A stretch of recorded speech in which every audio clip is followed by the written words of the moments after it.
81% of the social protection expenditure is apportioned to social grants, while social security funds like the Road Accident Fund, the Unemployment Insurance Fund, and the Compensation Fund make up nearly 30% of the total spend. Treasury says social grant reforms and efficiency savings will be necessary to ensure the sustainability of the social security system. From the 1st of April 2025, the Old Age Grant, War Veterans Grant, Disability Grant, and Care Dependency Grant will each increase by 130 rands. The Foster Care Grant will increase by 70 rands in April to 1,250, while the Child Support Grant and Grant in Aid will both rise by 30 rands in April to 560. There are elements that are sitting well for households. Firstly, a big part of the expenditure is that we are increasing social grant affordability, including that social relief grant, which initially came in as a temporary measure but is becoming more permanent. So that has been accounted for and is something that will catch households that are in very dire situations. Treasury says the COVID-19 Social Relief of Distress Grant will be extended by another year until the 31st of March 2026.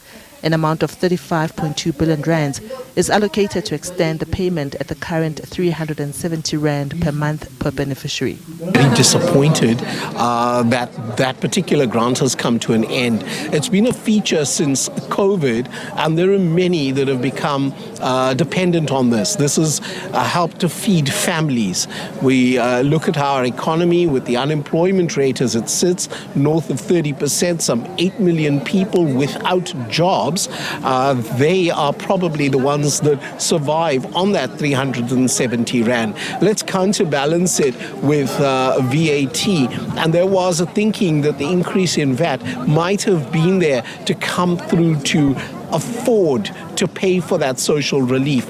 Well, now that we see we see 15% going up by 0.5% this year and 0.5% next year, it's likely to add about 15 billion to revenue, which certainly comes through to add value.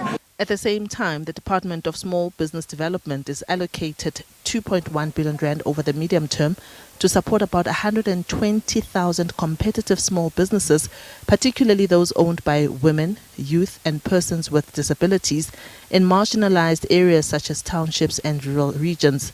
Government has also allocated 313.7 million rand for the establishment of micro, small and medium enterprise hubs to support business expansion. Makoba says the increase in infrastructure will boost the SMME sector. This is a potentially good budget for small and medium-sized enterprises. The spend is not going to be only at national level. It will also be at provincial and municipal level, which means that there are projects at different levels for different sized businesses to get involved in.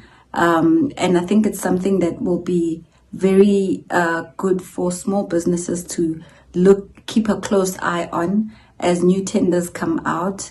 And as government creates a much more favorable environment for doing business with the private sector. Diabo Seto, SABC News, Johannesburg.